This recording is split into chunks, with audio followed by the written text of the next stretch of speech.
Welcome, everyone. You're listening to Vic Food Stories. This is the podcast where we talk about food in and around Victoria, BC. My name's Dallas, and on today's episode, we're talking cheese. And I'm here with Guillaume. Hi. Who owns L'Apéro? Yeah.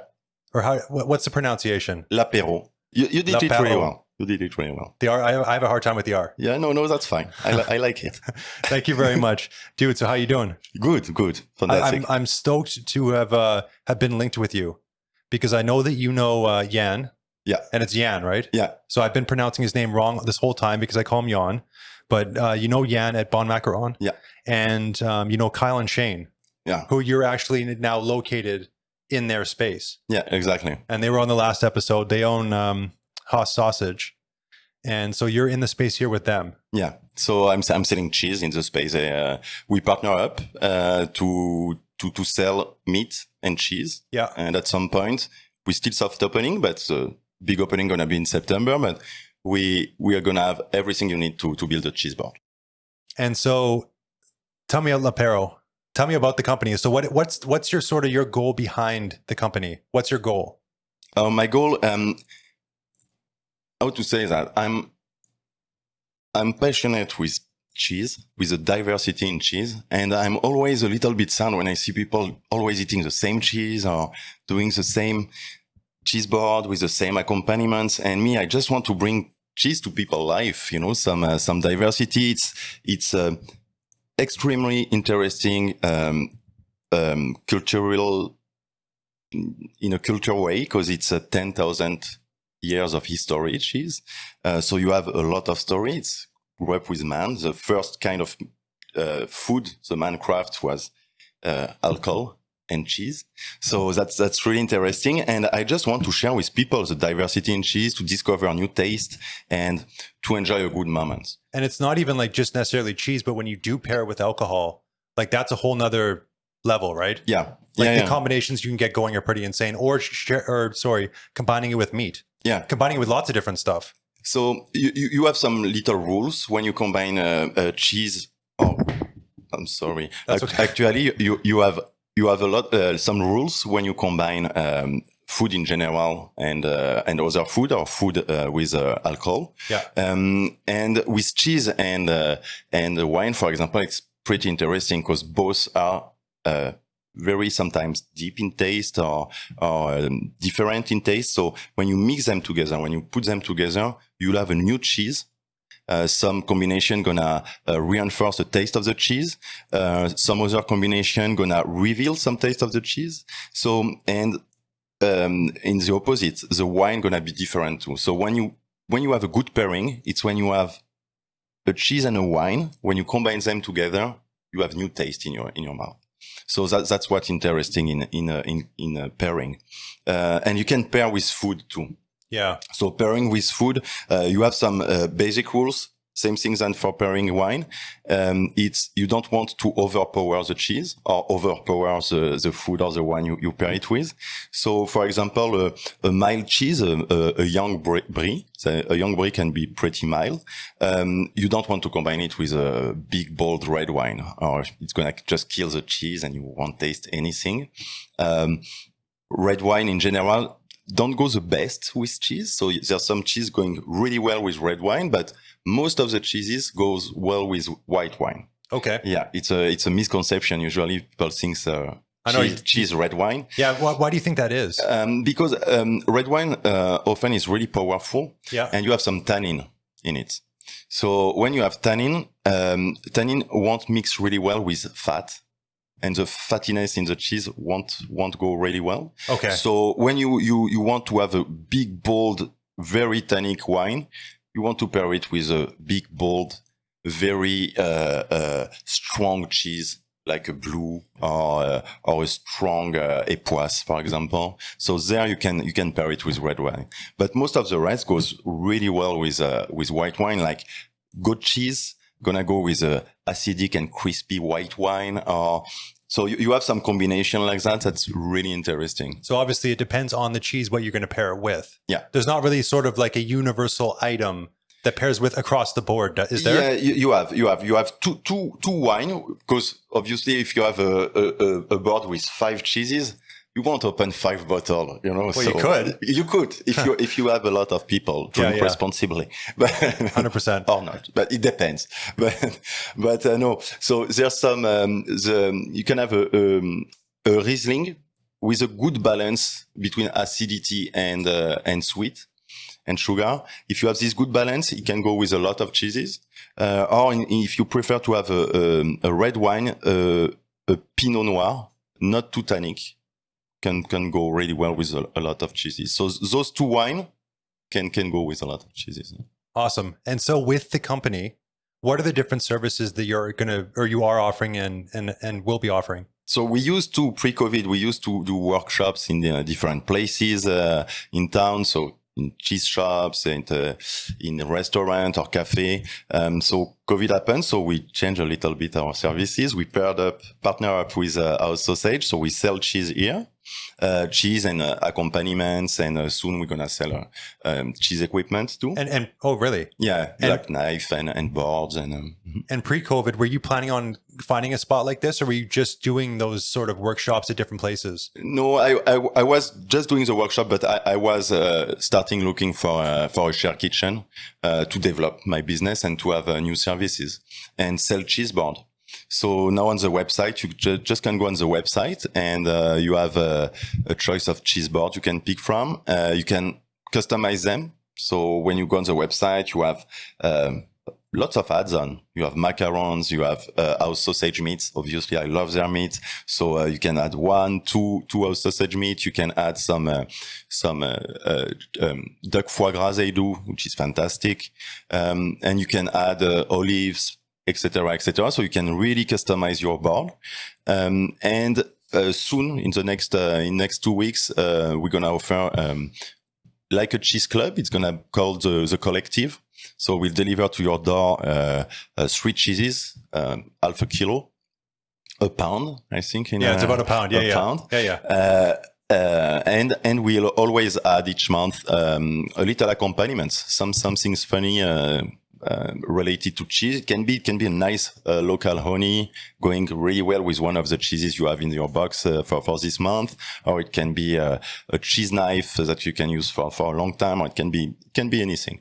So it's gonna be fun to do that, and we're gonna do the same with cheese board. So it's gonna be the cheese board collective, and then you'll receive a cheese board each month. What's gonna be fun with this one is we're gonna really put a theme in the cheese board. Like for Christmas, it's gonna be a Christmas cheese board, so special stuff for Christmas. For Halloween, it's gonna be special stuff too. So are there seasonal cheeses that are traditionally done or consumed at those times of year? So yeah. There's some cheeses like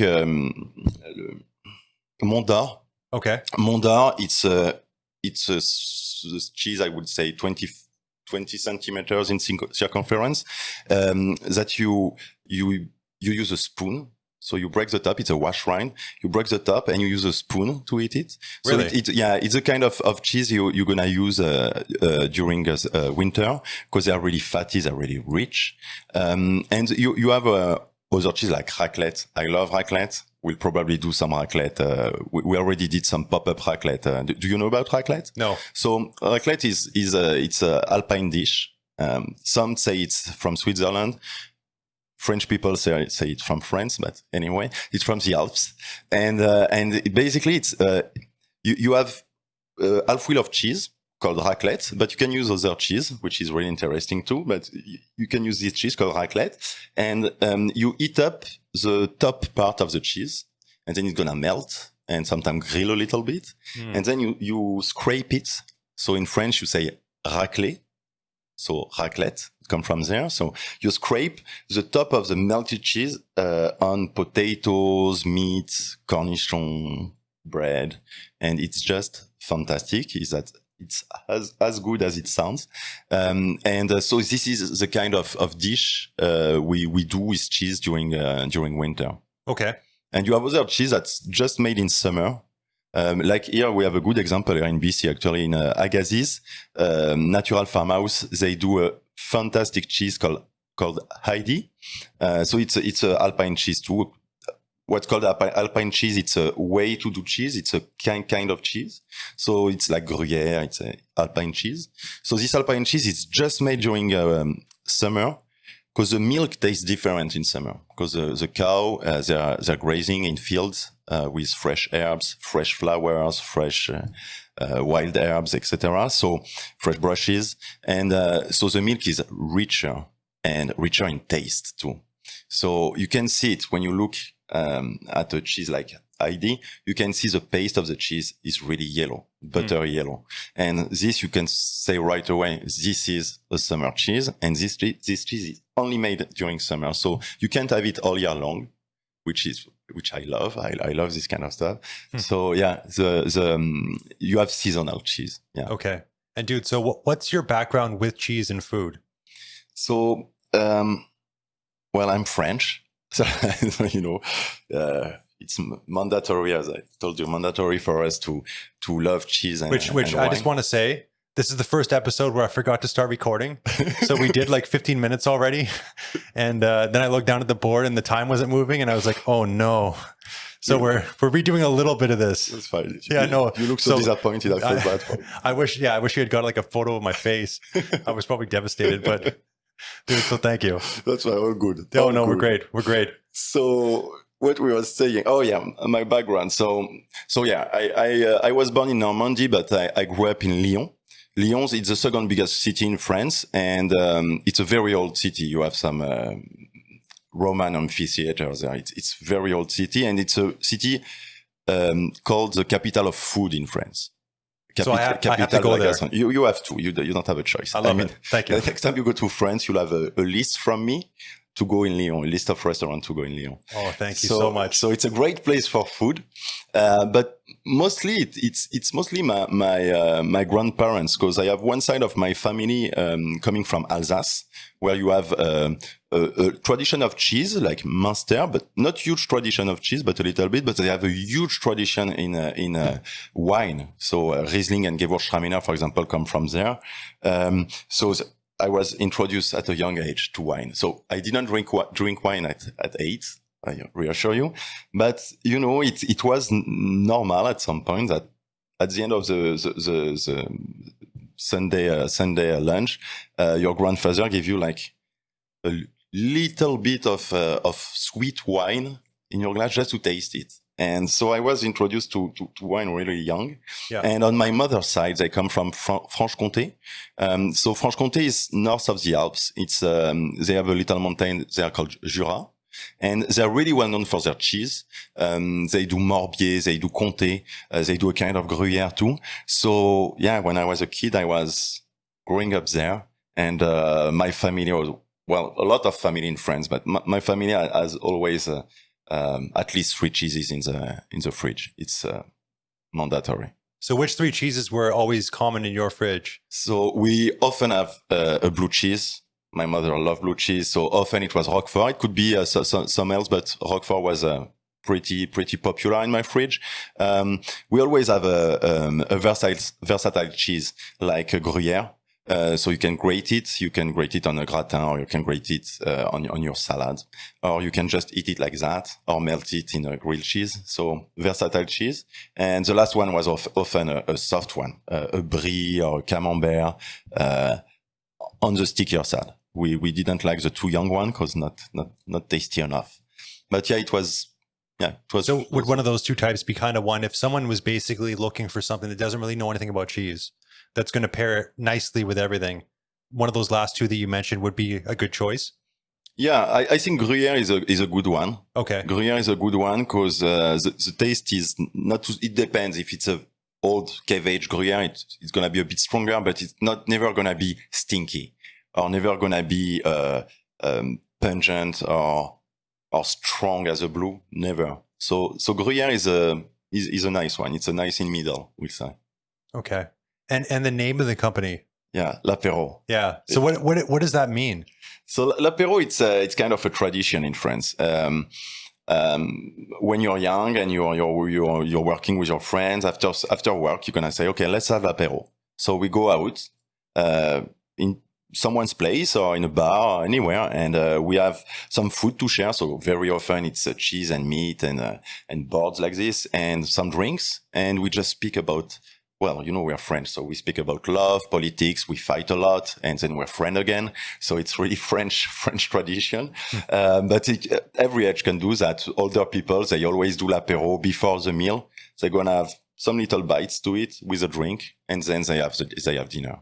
So, but often when you're younger, l'apéro is dinner. You start like an apéro, but it becomes a party or a dinner. So is the intent behind that then like sort of community to come together and share time? For me, and it's weird to say that in our COVID time, but for me, the well-being of a community is really getting together around food and speak. And when you speak with someone, if you have a misunderstanding with someone, you just speak, right? So this kind of moments, like l'apéro or like social gathering, are so important for the well-being of a community. So I miss that a little bit from France, because you have other ways here in Canada to build your community, to gather. It's different. It's it's just not the same, But I wanted to bring that here to this conviviality we have at l'apéro when we do that in France. I just wanted to bring it here a little bit. I love it. And so pre-COVID, you were doing the sort of pop-ups at different restaurants. Yeah. And was that kind of basically you were giving that authentic experience at those events? Yeah. So we were doing workshop at Otavio, the London Chef, in Duncan at the Ensley, or at House of Boateng. Which, shout out to all those places, because they're all very good. Yeah. And I was just at the Ainsley about a month ago, and I loved it. It was fantastic. They're fantastic people, and none of them said no or let me think about it. They were right on, because they love food and they wanted to share it with people. So I was so lucky and happy to meet these people. So thanks to them, thanks to all of them. It's awesome that you went, which, by the way, just a side note for anyone looking, if you're going up island and if you're looking for a place that is like safe during COVID, I would consider the Ainsley very safe. Yeah. Because it's basically open air. Yeah. It's basically open air. And I really enjoyed my visit there. It was very good. Yeah, you have big door window, you have a big patio, and you were saying that people... Food is fantastic there. Absolutely. But you were saying people too from Duncan had come down and gone to some of your stuff, right? Yeah, so some people before. So some people in Duncan were coming to my workshop in Victoria, and at some point I did a workshop in Duncan, and I saw the same people, and they told me, yeah, we had nothing here. Like for foodies, there are not a lot of events. So they were so happy to be able to come close to their home, and not to have to go to Victoria and come back at 11 at night. So it was really fun. So we were doing, a workshop. We are doing cheese tasting 101, where we really go through the basic. We taste like 12 kind of cheeses, from the freshest one to the oldest one, to see the difference in milk, in aging, in cheese making, what affects the taste of the cheese, and some history. We were doing cheese board mastering, really fun one, because I break up the group in different teams, and each team I had to do a specific cheese board with a specific theme, specific decor, specific cheese too, and accompaniments, and then they build that cheese board. And at the end of the workshop, we present to the other people our beautiful cheese boards. We're very proud, and we present them, and then we eat it all. So it was really fun, and we did a cheese and wine and cheese and beer pairing party. That's awesome. Yeah, it was so cool. How many of these events did you do pre-COVID, do you think? Maybe 12 or 15, something like that. Okay. Yeah, it's really unfortunate that you couldn't just continue like plowing along with that. Yeah, but we have to invent new stuff. Of course. It's an opportunity to try new things. Yeah. And you were saying that that I guess you're going to be doing this online? Yeah, so we'll see how it goes in the next few weeks. When I'm set up here at the shop and on my website, when everything is set up, I'm gonna start to think about it, see if we can do this safely in places, or if we can't, gonna do it on online, so on Zoom. And I'm probably gonna start with cheese and beer or cheese and wine pairing, and partner up with either a winery or a brewery, and we'll bring the cheese and the wine or beer to your place and on Zoom, and we'll do exactly the same than the workshop we used to do. But at the end, we won't have the cheese board coming and l'apéro time happening. But there's going to be a kind of cheese board in the package too. So it's going to be fun. Awesome. No, that's really cool. Yeah. And so with everything, you mentioned you have the two different subscription sort of packages. Yeah. There's the cheese board. Yeah. And then there's the other one as well. The cheese board collective and the cheese collective. Yeah. Yeah. And so the cheese collective one is that's the one with it's a pound of cheese. Yeah. And there's a different thing that combines with each cheese, right? Yeah. It's going to be one accompaniment that's going to go either with all the cheese or with one of the cheese particularly. Yeah. But you're going to have, in the package, you'll have the cheese, you'll have this little gift, and you'll have cheese cards, which are going to explain a little bit of the story of the cheese, what the cheese tastes like. That's awesome. And You're including some that. information. And I love that. I love going to a cheese shop and see these little cheese cards, with all the explanation, where it comes from, what's the milk, etc. So there's going to be that in the package too, to really enjoy it. It's going to be a real cheese tasting because, really what I try to do is to bring cheese diversity to discover new cheese and new stories about cheese and new stuff. So I'm really going to try to put in this package each month some interesting cheese, something funny, impressive, or yeah. That's awesome. And then so on the other one, in the cheese board, that's more of just a traditional board. So is that right? Yeah, it's I do my cheese board box that you can see on my website. That's you can buy right now if you want, and there's pictures so you can see them. And it's gonna be a more how to say that. I'm sorry, you're gonna cut that. Huh? It's gonna be We don't cut stuff. We just keep going. It's okay. Is it more of like something that you would expect with a cheese board? No, it just, the cheese board, you're going to receive a cheese board each month. I found the word. It's going to be seasonal. I love it. It's going to be really seasonal. So, and both of these things are going to be every month, right? Yeah. Okay. Yeah. And, the first one you asked me for price earlier, the collective, the cheese collective, probably going to be around $60. I don't know yet for the cheese board because, probably I'm going to, give the opportunity to people to choose the size of the cheese board. I see. So if you're just two at home, you'll be able to have a cheese board for two, and if you're more, you'll be able to have for more. Dude, you're going to be like covering everyone's cheese needs. Yeah, it's my goal. It's my goal. All your cheese cravings, come to me. Come to l'apéro. I got you covered. And so when you talk about cheese, and you mentioned wine as well, and with wine there is you can become a sommelier. Yeah. And so with cheese, does something like that exist with cheese as well? So in cheese, you have a different kind of type of work. You have the cheesemonger. So the cheesemonger is a guy like me in a cheese shop who specializes in cheese. He's going to know a lot. He's going to have a lot of knowledge in cheese, how they make it, what's the story, how it tastes, and they're going to run the shop. So they're going to selected each cheeses in the case.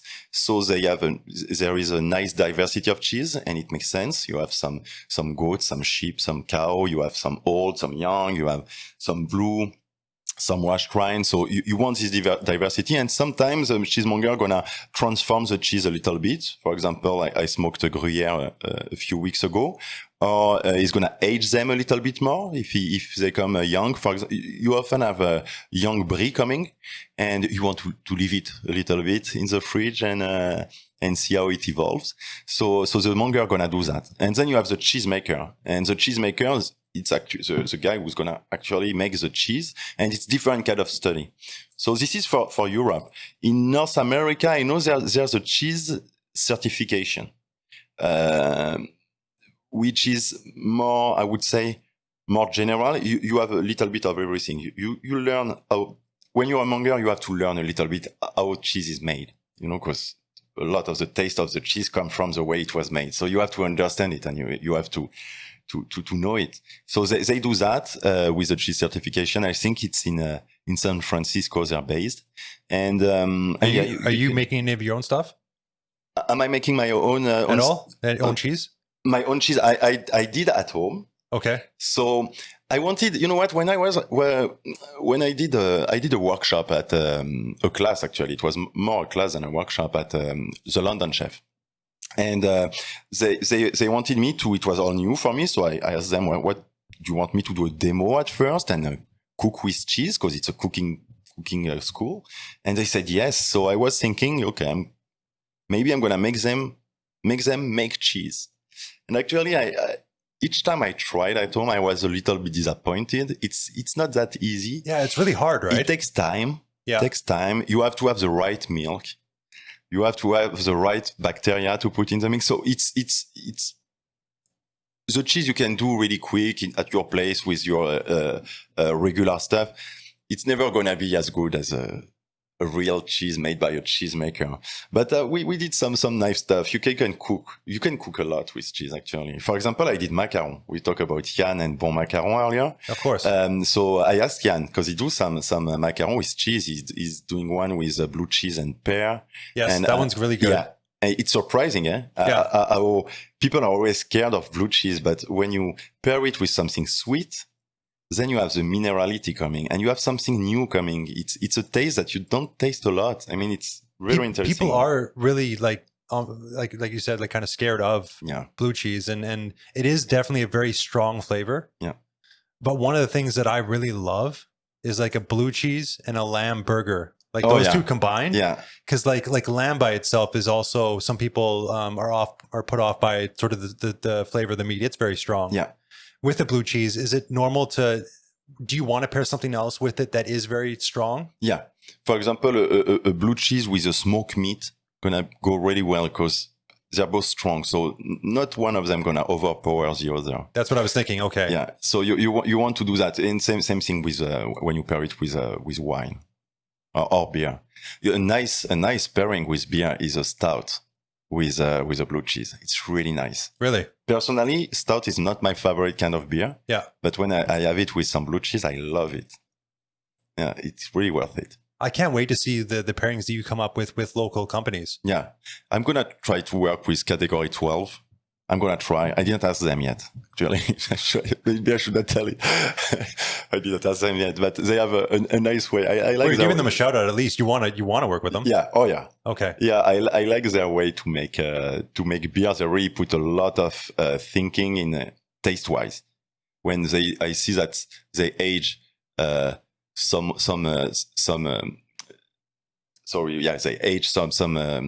beers in a barrel who was holding whiskey before. I find it so interesting.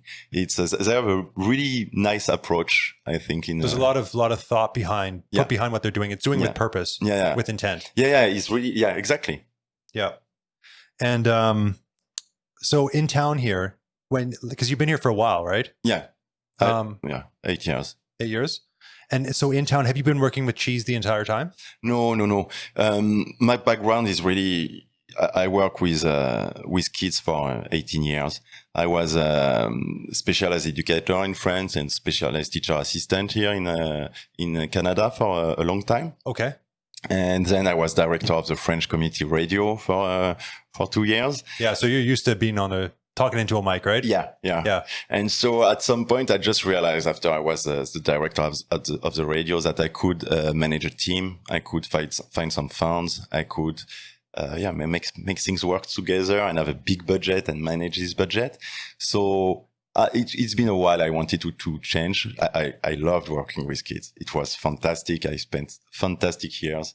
But at some point, I wanted to change a little bit. So yeah, I was thinking the food business was really interesting. And again, l'apéro. L'apéro is something I missed a lot. And I was like, okay, I need to do something and bring this here. That's awesome. Yeah. Well, sharing something that an experience that we wouldn't have otherwise here. Yeah. Really. Yeah. And it's just, I think Victoria is really the right city to do it because there's a European atmosphere in Victoria in a way. I know that you hear that a lot in Victoria, but your foodies. I mean, I heard one time that there was per capita as much restaurants in Victoria than in San Francisco. It's crazy. I've heard that a lot. That people say like there and here are like number 1 and number 2. Yeah, It's like that. That's what I've tried to look it up and find like the actual number. Yeah, because I couldn't find it. Okay, so But maybe everyone it's says just I don't know. There's probably some truth to it. yeah, because but- there's a lot of restaurants for 100%. the population. Yeah. Yeah. So yeah, no, it's in very nice diversity of restaurants. Because this is something else too. You have diversity in restaurants. Yeah, I love that. It's fantastic. Of course. And like no matter what area you go into, there's going to be an amazing place. Yeah. Like you mentioned House of Botang. Yeah. You go to the West Shore. Yeah. Like Castro, he does an amazing job at that place. It's crazy. It's at first, the first time I went, I was just a client. I wanted a coffee. Oh, And you got to get more I than saw a it was coffee. a coffee place, and then I enter and I see all he was offering, some stuff with some sauce with some special, not jalapeno spices, some African spices in it, and it's just very surprising. And he works with a Japanese chef too, and which is a fantastic guy, and both together they doing. I mean, their food is out of this world. It's a combination that I never see anywhere else. So really interesting. Yeah. I had a really good, one of the dishes I had there, I don't know if they still do it, but it was plantains with pork belly. I don't know if they do it still, but it sounds fantastic. It was amazing. Like anything with pork belly, I'm in. Yeah, you see, for example, banane plantain. Well, it's not used often in restaurants in Canada, I guess, unless in very specific places from South America places. But House of Botang, it's not South America. It's South America, but it's to Africa, and it's Europe too. It's Japan too.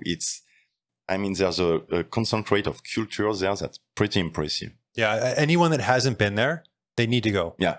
100%. And I did workshops there, but they do a lot of events there. They have a forage events sometimes. There was one that he had there was like a magician that was going around. Yeah. Were you at one of those? No, but Okay. I know really well. I did a little bit of magic. I know really well this magician. Oh, you do magic? Yeah, back in the day. And Can you still do it? No. Dude, I hope you have some cards here or something. No. Blow my mind. No. But, Okay. but yeah, it's a very nice place. They did a night too. It was a dinner around chocolate.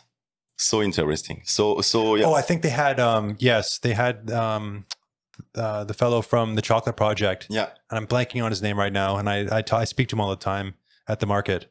He knows so much about chocolate though. That's another thing. If anybody wants a chocolate bar, that's going to blow your mind. I try to remember them. I can't. But go to the Chocolate Project in the Victoria Public Market. Yeah.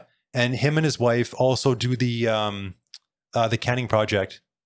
And the Signal Rock salsa that they have And is amazing. They sell veggies too, no? Right? So they do have On Fridays. On Fridays there is the Farm Fresh Fridays. Because I bought some fantastic figs last Friday that I put on the cheese board. I sold this weekend. Yeah. So fantastic place to go. It was really nice. I don't think they do that all year long though. But I'd only seen it come up like this summer, kind of. Oh, okay. Yeah, and I don't know the specifics of how long they're doing it for, but the stuff that they if you want a chocolate, like an amazing chocolate bar, I think the best one I've ever had in my life. Oh wow. Was from there several months ago, and it was a habanero sea salt one.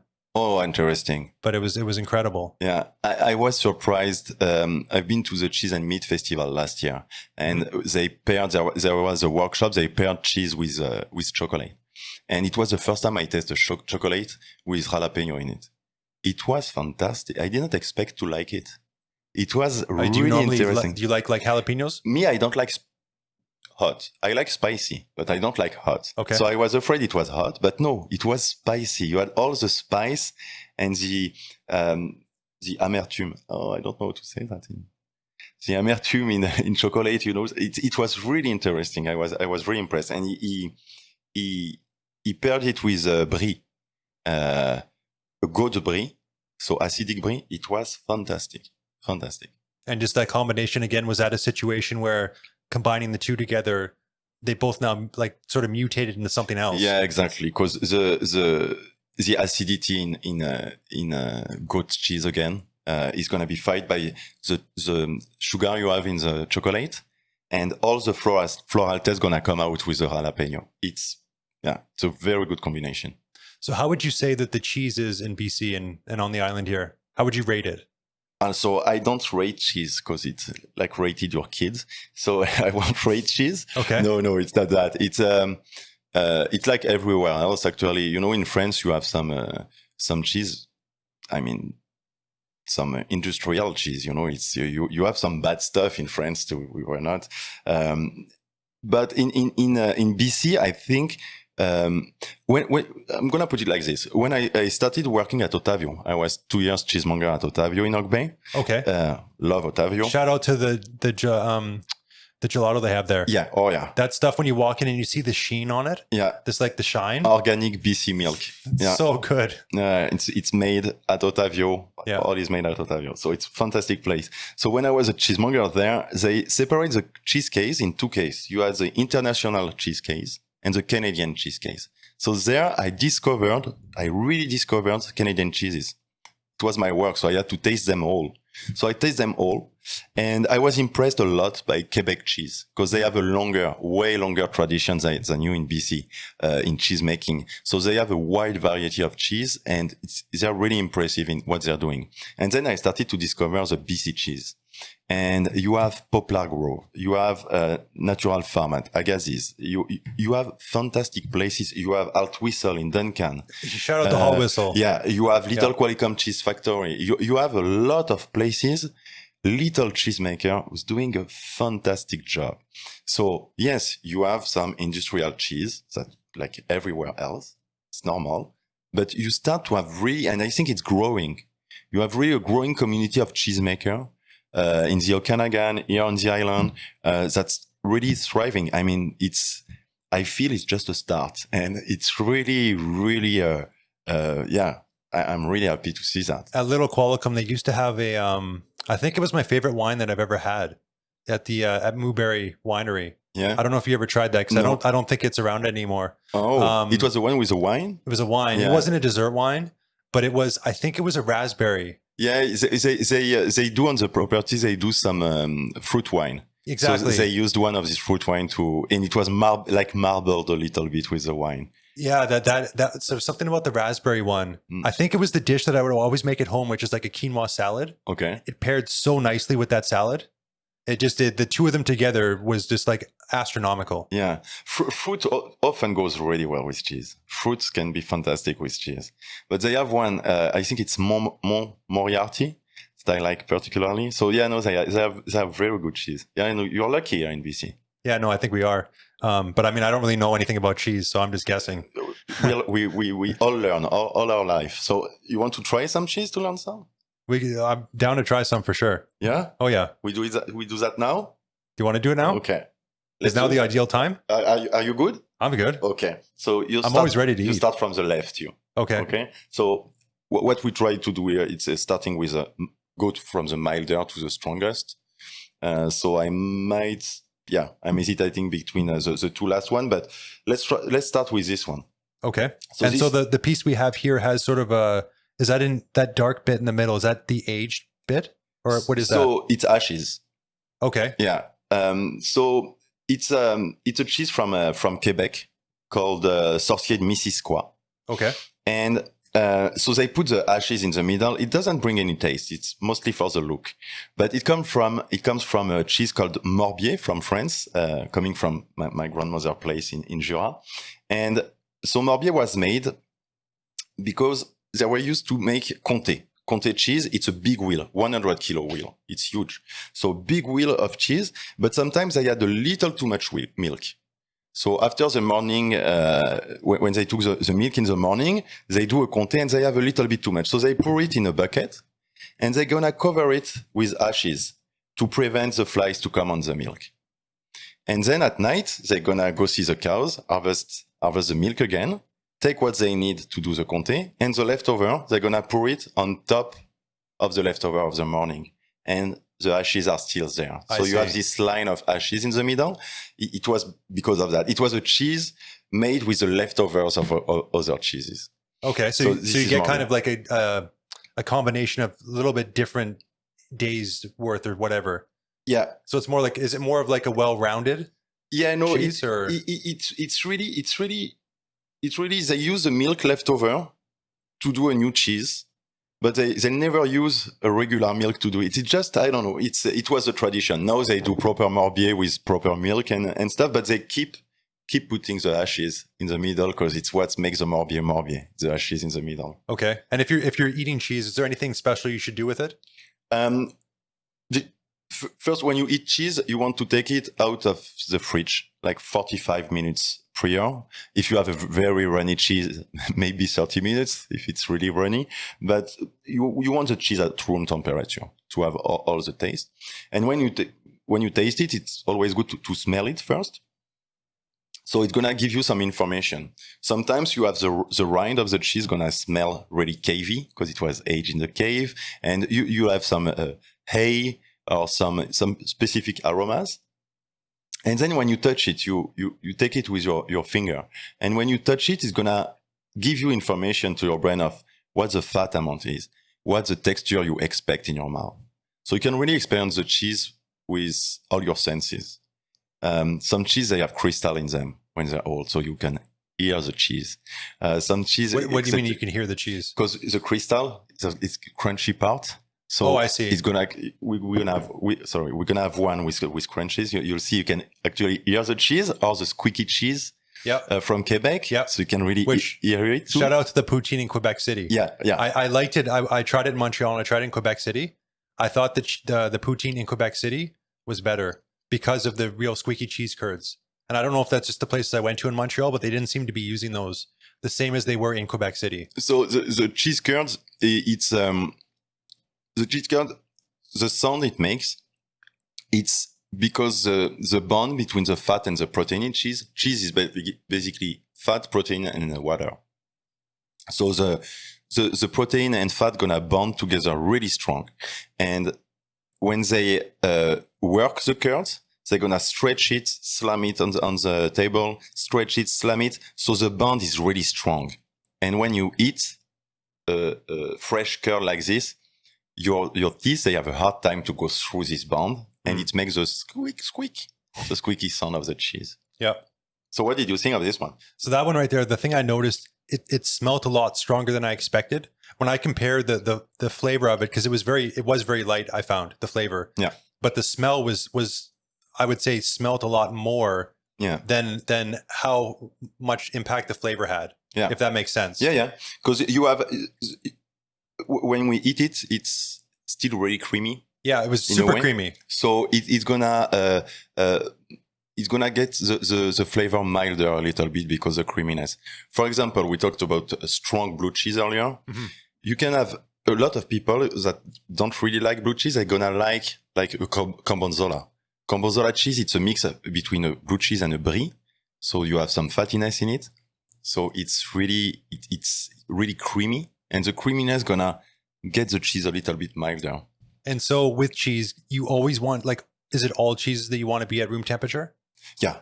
Every single one? Yeah. So I've been eating cheese wrong the whole part of my life too. No, it's not wrong. It's just, you miss something. It's different, right? Yeah. You're going to have more layers in the cheese. More taste in the cheese when you eat it at room temperature. So like that one right there, if you had that in the fridge and you pulled it out of the fridge and immediately ate it, what would be different? I mean, obviously the texture would be different. The texture going to be it's going to be thicker or harder, right? More elastic. Than there it was more supple. Yes. It would be more elastic, and the taste would be milder. Oh, even milder. Yeah. Okay, so if you let cheese acclimate to room temperature, that the flavor goes up? Yeah. Oh, really? Yeah. You have more flavor. It's like the wine. Some wine are made to be drink cold. But most of them, no. Most of them, you want to pour them in an aerator first and leave it at room temperature a little while. So to just get the flavor and the aromas to develop. And there's no way with cheese to sort of open it up? Like with wine, you see people stir the glass. Yeah. And that opens it up. Yeah. With this, you just let it sit, right? When they move the glass, it's just to bring more oxygen in the glass. So the olfactive compound come out easier. I see. Okay. So this one, no, you can, sometimes people would taste cheese. So now we have a Gruyère, Cave Aged Gruyère Premier Cru. fantastic Gruyère from Swiss. And sometimes people, I personally, I don't do it. But if you want to look like a really professional, you can just break the piece and put it under your nose and smell it. Okay, so this one, the thing I'm noticing about this one is it's doesn't smell anywhere near as strong. No, it's a cheese with aged a little bit more, so the smell gonna be lessened. So inside that one, there was a little bit of that. Is it the crystal? Yeah. So is that what you're talking about? Sort of that little bit of like grainy, little bit of texture? Yeah. So this, as I told you, it's a fat and protein bond together. And when the bond start to wear off as it aged, it leaves behind, if you want, a little skeleton or a little, and the scientific name, I don't have it right now. It's a fun name. I don't get it. I don't have it right now, but it has its own name to explain that. And it's just in aged cheese. So I'm going to receive next week a fantastic Beemster Gouda, 26 months old. It's going to be fantastic. It's one of the older cheese I taste with the Parmigiano Reggiano. And you have the crystals. There you are. It's really crunchy. You can see them in the paste really clearly. You're excited, eh? Oh, yeah. This one going to be fantastic. With cheese, what's the typical aging process for cheese? What's the typical window of like aging for cheese? Okay. So you have some, like the one we have now, I would say it's around 6-8 months. Okay. The cheddar we're going to taste afterwards, it's going to be more a year. And you can have some cheddar 4-year-olds, 5-year-old cheddar. Yeah. What does that taste like? Yeah, it's strong, sharp. Me, I like the very old Gouda because it's almost, it's really butterscotch, almost whiskey at the end. You almost have a whiskey taste at the end. It's strong. It's not pungent. It's strong, and you have different layer. It linger in your mouth. So when you start, it's not the same taste as when you finished. It's fantastic. I love that. Really? So it adjusts and it changes over the course of eating it. Yeah. That's really interesting because I know, like with some alcohol, where like the Vine, the vermouth. I was at a market and they let you try the vermouth, and they said like the first sip that you take, it's going to hit in the front of your mouth. Yeah. And then the second one's going to hit somewhere else. Then the third is going to hit somewhere else, and it sort of activates everywhere. Yeah. Yeah. No. It's when you have and that's what is really interesting in cheese. You have different layers. We compare a lot cheese and wine. A good cheese and a good wine is the same thing. You want the taste to go up, to transform and go up, stay a little bit, and still, lingering. You want the cheese to linger. If it lingers, it means that you had a real experience with your cheese. And so this third one, how would you describe this? So what is this one? So this one is a cheddar from PEI, Prince Edward Island.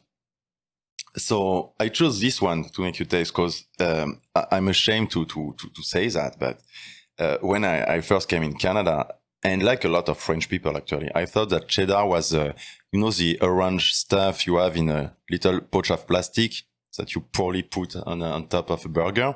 I thought it was cheddar, and I came here. I start going to Ottavio as a client, and I bought this cheddar one time because I was like, okay, if they sell it at Ottavio, it must be good. It was fantastic. So we don't know cheddar in France. So wait, this one right here is cheddar? Yeah. Because this looks nothing like what I would call cheddar. No. But the taste on this one, I find the smell again was not super strong, but the flavor was very balanced. Yeah. I would say it was very just like smooth. Yeah, I would say it's a bit sharp, but it's buttery too. You have like a buttery taste into it. So it's gonna really, put the sharpest side a little bit behind, and then you have the butter and the salt. When you eat this particular one, it's a cloth bound. When you eat it closest to the cloth, it's going to be more cavey. So on the same piece of cheese, you can have different flavor too. And what's interesting with this one is the cows, they graze on fields just beside the ocean. So the fields, there's wind from the ocean on these fields every day, all the time. And so the salt from the ocean gonna be on this field, and the cow's gonna eat that, and it's gonna influence afterwards the taste of the cheese. So this particular Avonlea cheddar from PI, you can't reproduce anywhere else because you need this place with this kind of wind. This, it's the terroir. It's the sense of soil. It's the humidity in the air. It's the wind. It's what you have in the soil. Everything is important. And that's what makes this cheese just this cheese. It can't be made anywhere else. Yeah, that stuff, that's wild. That's cheddar because that's so different. But that was incredible. It just, to me, it was very balanced. Yeah, it's really balanced, and it's more complex than a regular cheddar you're gonna buy. Yeah, 100%. At the shop. I mean, it's at the superstore. But still, you can find some good cheese at the superstore. I shouldn't say that. But this is cheddar. See, it's a very traditional cheddar. When you're doing when you're smelling it, you're saying you break it first. Yeah. What does that do? So then you're getting the aroma from inside the cheese? It's just when you leave it outside like this a little bit. Yeah. The olfactive compound gonna disperse easily. When you break it, it's the first scent. It's like when I open a cheese. I remember when I was at Ottavio, I was cracking open a Parmigiano Reggiano wheel, maybe every month. I think almost every month. And I always did that at 7 a.m. when the shop is empty. There's just a baker out there doing the bread. And you break, and you can't cut it because it's so hard, you actually break it. It's you should see a video of how they do. It's really interesting. Okay. And you break the wheel. So I don't even know the way cheese is made. Like you're saying it. So I have seen cheese wheels. Okay. But is it always in a wheel format? No, not necessarily. You have pyramids. You have logs. Okay. You have blocks. Yeah. You have all kind. Okay, that's what I figured, but I wasn't sure. Yeah. No. You have all kind of shapes. That's what's interesting in cheese too. You have all kind of shape, all kind of color, all kind of taste. It's fantastic. And so those cheeses. So when someone does a wheel, what does that do to the cheese? Like, how does that impact the flavor versus if you did it as maybe say like as a block? Does doing it in that size or that shape, does that change anything? Yeah, it changed the aging. It changed how it's gonna age. It changed. There's a shape. How they're gonna treat it when it's aging. But the shape, for example, the triangle, you can't really age a cheese in a triangle because it's gonna collapse at some point. But I think so. When they age, do they lose structure? Yeah, I mean, if you do a pyramid with a cheese, it's gonna lose structure at some point. Okay. But I think one of the reasons should be verified. But one of the reasons why the big cheese are round, it was because back in the day it was to roll them on the ground, and the smallest one it was maybe easier, but it's a traditional shape. I don't know. Okay. Yeah, I don't think it's gonna. It's not the most important thing that's gonna influence the taste, if you want, but it will have some role in that. Yeah, it's gonna have a small role for sure. And so, what's this last one that's here?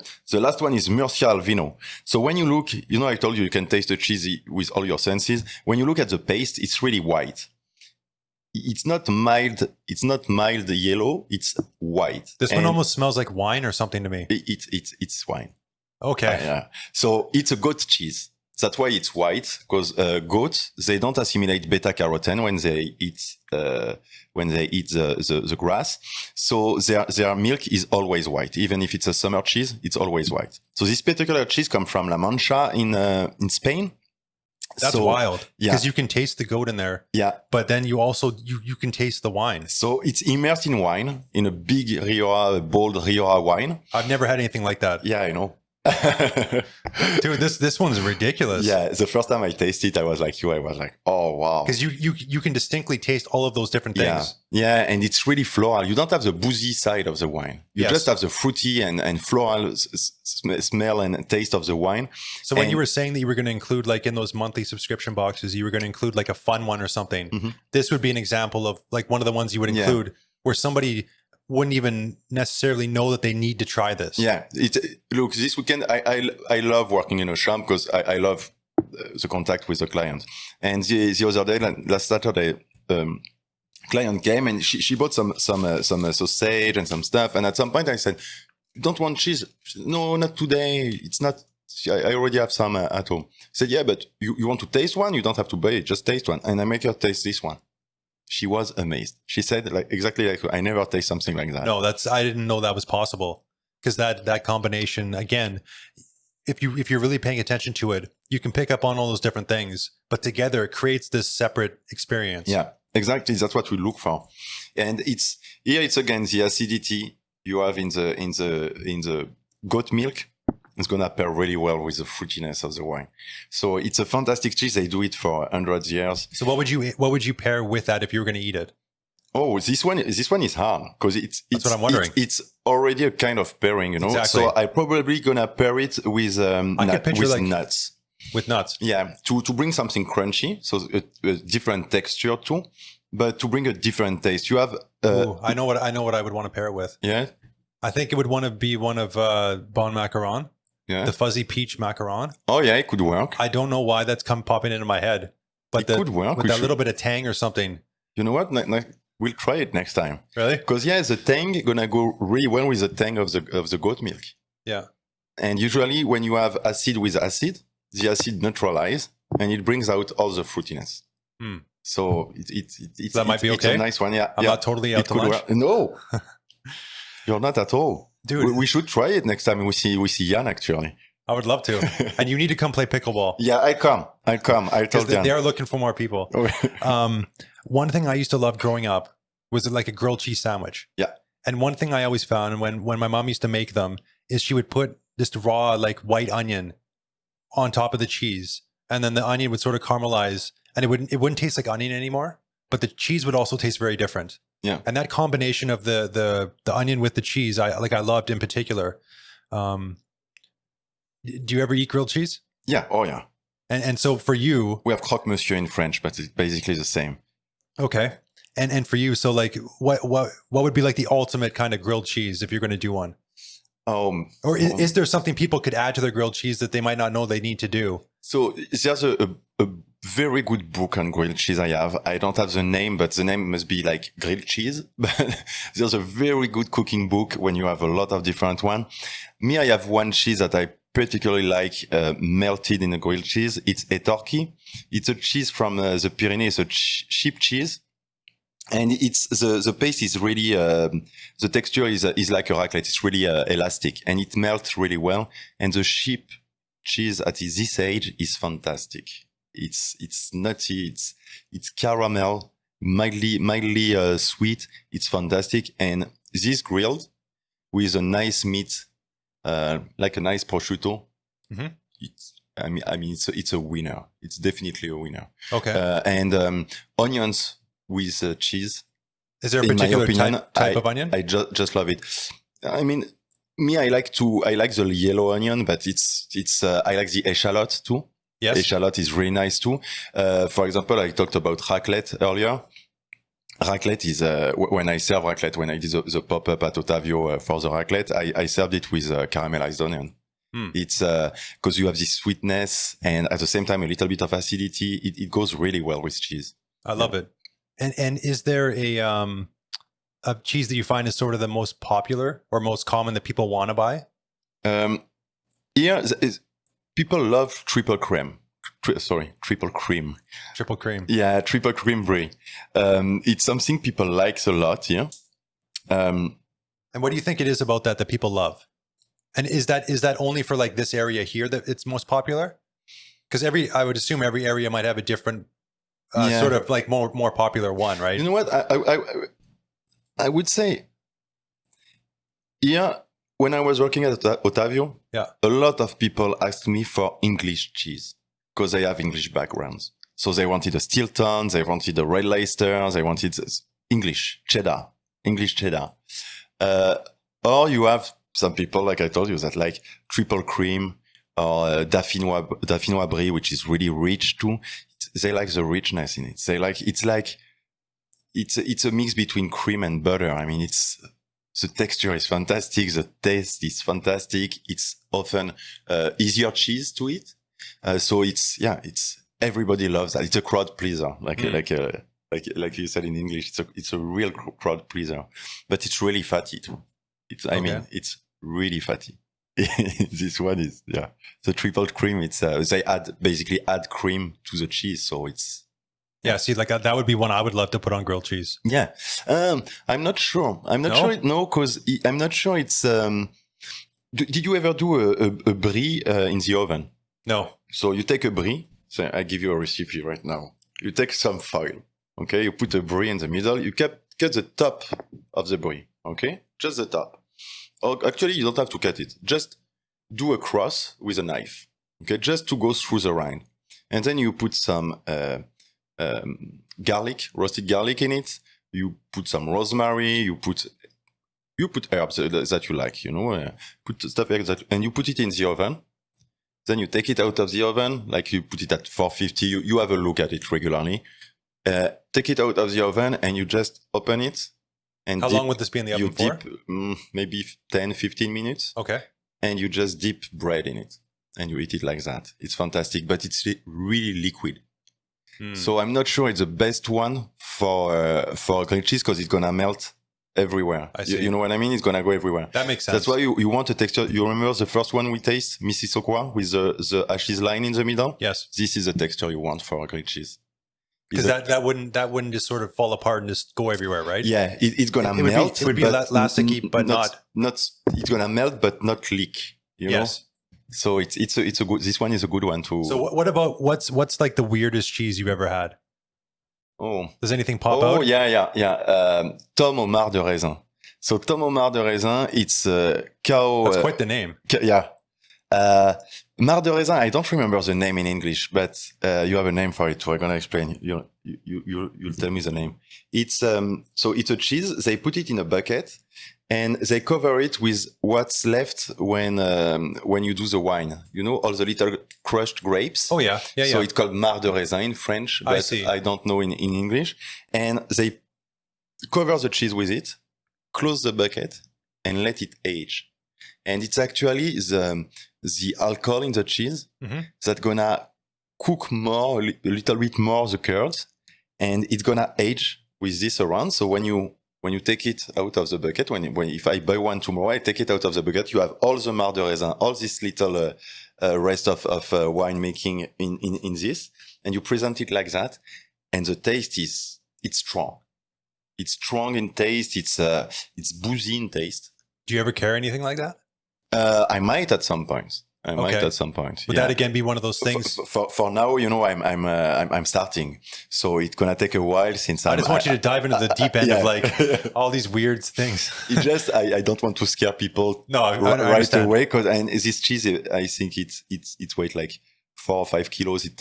I think this one would take me some time. Long time to get rid of. Yeah. Okay. I'm pretty sure. I respect that. Well, I brought a cheese in Otavio. It's a very popular cheese in France called Maroilles. It comes from Lille, north of France, very top north of France, Lille. And it's when at Otavio, the manager asked me to write the cheese cards to tell what this cheese is like. And I was like, it stinks so much. I mean, so I put maybe probably one of the stinkiest cheese in the world. And it smells horribly. It's awful, the smell. And so when I bought it for Otavio, I just bought one, and it's a square, but it's a small one. So I was like, it's gonna take me like 2 months to sell it, but I have to try. And some people love this kind of cheese. So I shouldn't be scared of bringing weird cheese because people like weird cheese. Well, I wonder if there are people that sort of like those nuanced things. Yeah. And if you get something that is sort of extreme on one end, I'm sure there's people that would be looking for something like that. Because there might be, I would imagine some places would be cautious of bringing in something like that. Yeah. For the reasons you're saying. Yeah. Me just I'm starting, but I'm gonna rotate the cheese. I'm not gonna have always the same in the case. I'm really gonna try to rotate them as much as I can. And when people are looking to sort of buy cheese, are there any rules that you would say to them if they don't know anything and they're going to buy some cheese? Is there any like sort of pointers they should keep in mind when they're going? Yeah. So if you go to a shop like ours, ask the cheesemonger. You tell them the cheese you like, and he can find the one you like. But don't stop there. Try to be surprised too. Ask him to taste. A good cheesemonger gonna always make you taste the cheese. So try to be surprised. I often have clients coming and say, "Oh yeah, do you have this kind of cheese?" No, I don't have it. Oh, okay, so I don't want. So they don't want anything else. No, be curious. You know, it's me, it would be the best advice if you want to know more about cheese or if you want to experience cheese. Try as much as you can, as different as you can, and don't. I get this. I'm the kind of guy. Sometimes I go to a restaurant. I like this dish. I always take this dish. You know, I used to be like that. Yeah, I try to change to work on this. That's okay. I respect it. Believe me, up until like 7 years ago, I only went to, I think, 4 different restaurants in the city or something. And I only ordered one thing at each of those restaurants. That's all. So there's like four things in the city that I would basically order. So and that's it. So that's why you do this podcast and you do other stuff on Instagram. It's to I flipped it up 180. That. Yeah. I'm radically different than I used to be. So it's try different ones. And another advice would be don't buy too much. Don't buy 300 or 400 grams of cheese if you're not planning to use it. I mean, often people gonna buy a big piece of cheese and they're going to cut it and leave it in the fridge for a little while. And it might, just dry it out. So for everyone listening, I'm going to cut out some of that. But I just looked over at one of my videos and it had stopped. Luckily, it only stopped about a minute ago. So I think that there's going to be just a bunch of video of me here. We're back at it now. Let's pick up where we stopped. Do you know what we were talking about? I don't remember. I talked too much. So. Don't buy too much cheese at once. Yes. I think it was that. Yes, it was. Yeah, okay. So don't buy too much cheese because often you let it dry at some point in your fridge or it's going to get moldy. And so don't buy too much and store your cheese properly. There's cheese paper you can buy around. Often the cheese paper from the shop is really nice. Keep it in the cheese paper. If you don't have cheese paper, you can use parchment paper.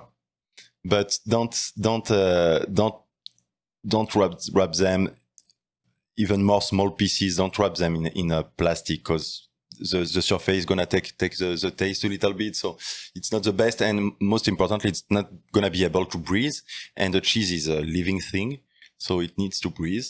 Okay. So don't. If you put it in a Tupperware so it doesn't stink all your fridge, it's totally fine. But just open your Tupperware time to time just to renew the air in it. But store your cheese properly, don't buy too much, and taste different stuff. Beautiful, thank you. And I just actually figured out what happened. The battery pack that I had plugged into the phone ran out. Yeah. So when that happened, the phone actually took that as a signal and just shut off. Okay. So that's what it was. I know now for the future. Yeah. Thank you so much for... No, it seems like everything that could have gone wrong here has gone wrong, dude. So thank you. The conversation is perfect. That didn't go wrong, so that's cool. No, that's great. So around the city, do you go and eat out lots? Do I go eat out a lot? Yeah. Do you? Yeah. So where have you been going to recently? So recently I discovered, so it's weird as an answer, but I discovered Bold Butchery. Okay. And they sell shawarma in their shop. So the butchery is fantastic. They have meats that you don't, they have mutton sometimes. It's a halal place. Yep. So they have different kind of meat that you find everywhere else. And they do, food to go. You can eat there, but food, it's mostly to go. So they do the shawarma, but most importantly, they do a bowl. You have the shawarma bowl, and you have the falafel bowl. Okay. Their falafel bowl is fantastic. Okay. Fantastic. So I was really surprised with this one because full of taste. The pickles in the falafel bowl are fantastic. And their hummus, I strongly advise, because you have the choice of the hummus, take the beets hummus. The beets hummus is fantastic. So this is a nice place. It's not expensive. It's prepared really quick. And, I do have to try that. Anyone that knows me knows that I love Wrap and Roll. Yeah. That's my favorite place in the city. They're from Lebanon. Okay. So they do the same type of food. Yeah. Like shawarma and falafel and all that kind of stuff. So I do need to try both to sort of be able to compare Have you tried wrap and roll? No, never. Okay. Never. So I need to sort of try just to compare and see how things are. Oh yeah, so it's just you taste Arabic when you eat that. It's just it's fantastic. I love it. That's awesome. Yeah, falafel is like I never had it before. I think I maybe had it for like the first time when I went to Montreal. Not even that long ago, and it's there that I discovered it and I really enjoyed it. Yeah. So now to be able to know that there's good places here. Yeah. No, for me it's the place I was the most surprised the past few weeks. Yeah. It really surprised me how good Oh, so you it just was. went recently? Yeah. Awesome. Just pre-COVID. Okay, I see. And I want to say shout out to Wrap and Roll for the Beirut fundraiser that they did. Where is it, Wrap and Roll? It's across from the Royal Jubilee on 4th Street. Okay. And they did a fundraiser for Beirut for what happened in Lebanon. And they raised in that week, especially on the Saturday, they did almost 900 wraps on the Saturday. It was by donation. Oh, wow. And they raised north of $21,000. Wow. To send off back to the people in Beirut. That's awesome. And just the dedication, like they didn't get a day off because they only take Saturdays off and they did it on the Saturday. That means they didn't get a day off for 13 days. Oh, wow. Like Mo Numali, they're there for like 10, 12 hours a day. And that was basically committing to that we're going to do this now with no days off for like 2 weeks. I like that in food business, a sense of community, and how people bring their culture, but don't forget it. Yes. I love that. It's fantastic. Oh, yeah. Yeah. So no, that shout out to them for being selfless and for wanting to support, and everyone that came out to support in that time. It was amazing to see the lineup size, and it was really cool. Awesome. Yeah. And so also elsewhere around the city, have there been other places you've been going to?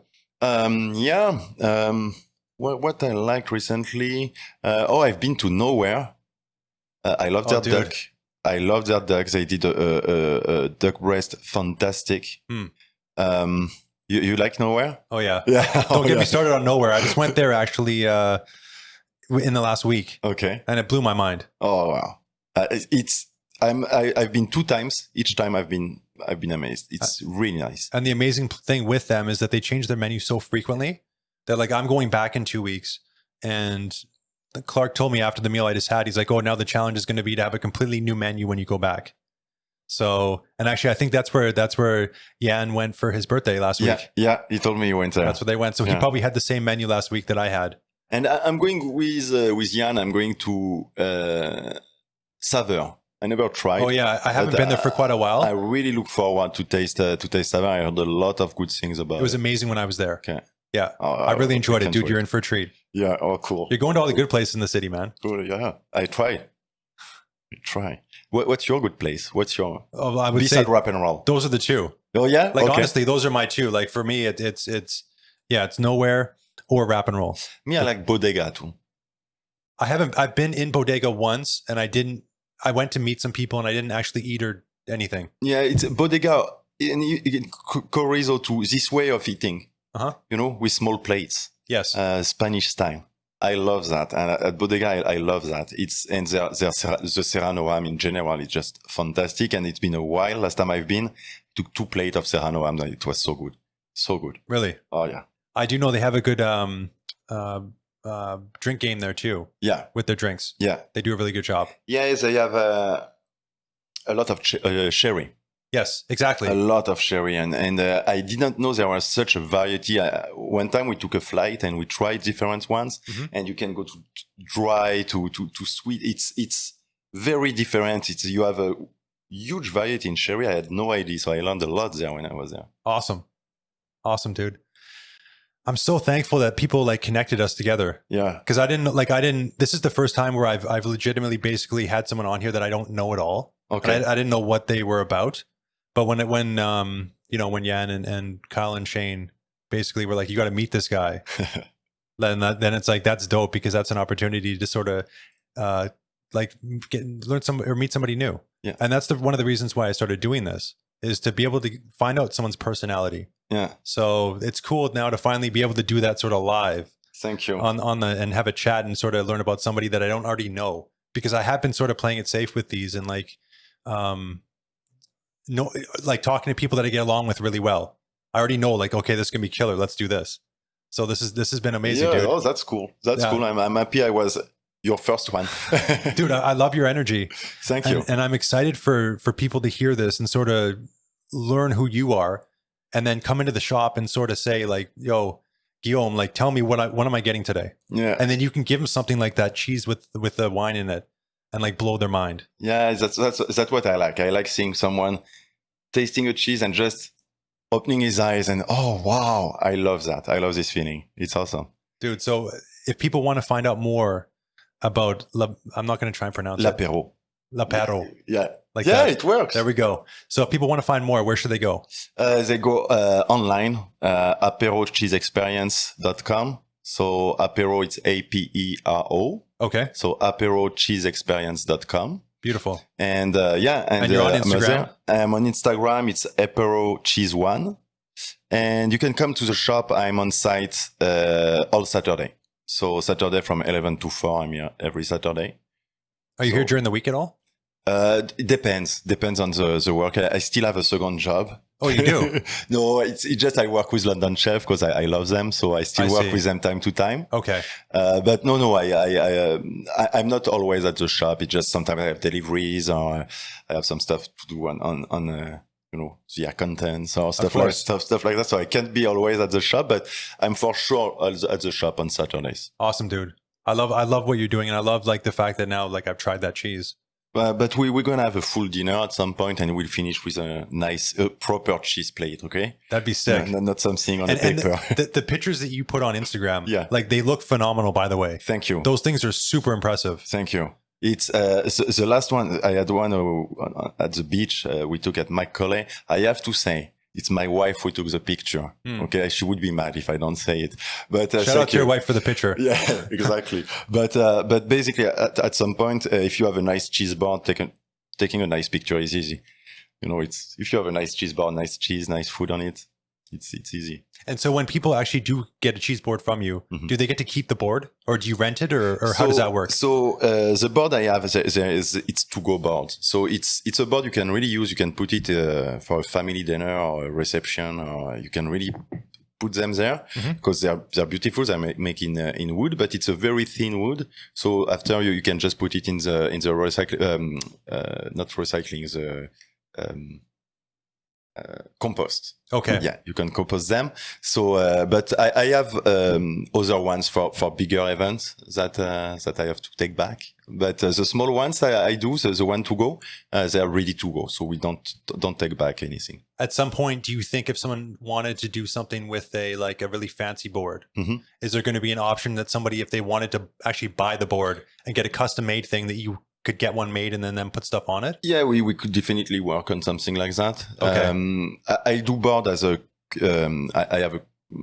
a caterer in a way too. So I do boards for weddings, so I bring big, huge boards. Oh, beautiful. Wooden boards, but it's very expensive board, but we can definitely work on small board. I think, House Sausage would like to do something like that. Yeah. Like little boards that we fill up and you keep the board. The board is beautiful. It's made by a mermaid. Yes. Not mermaid. Mermaid. Yeah. MURMADE, I think. Yeah. You just look it up on Instagram. It's a beautiful board. 100%. Yeah. I did a giveaway with him and with House a while ago. Yeah, he does a really good job. That was a long time ago. Oh, okay. That was not this one. It's not this one. We just did a giveaway. You and them and me. Yeah. With the House guys. But owning a business, what's the biggest thing you've learned so far? This is how I like to end these things now, is asking, what's the biggest lesson you've learned owning a business? What's the could be anything, just whatever pops into your head, like something that you wish you knew when you started. Oh, okay. Like what's the biggest thing you've learned that pops out? And if there's versatility, you have to do everything.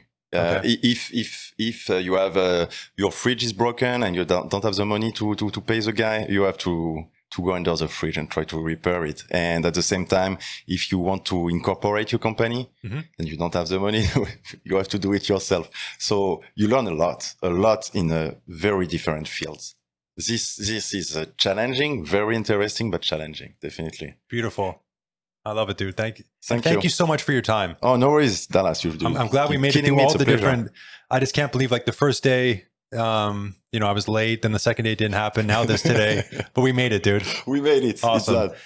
And if anybody's looking for what I'm doing, you can go to www.vicfoodguys.ca and you'll find all these podcasts. And then I'm on Instagram as well under Vic Food Guys. And whatever platform you're listening or watching this on, please give a like or a share or anything so you can meet people like Guillaume and find out what they're doing.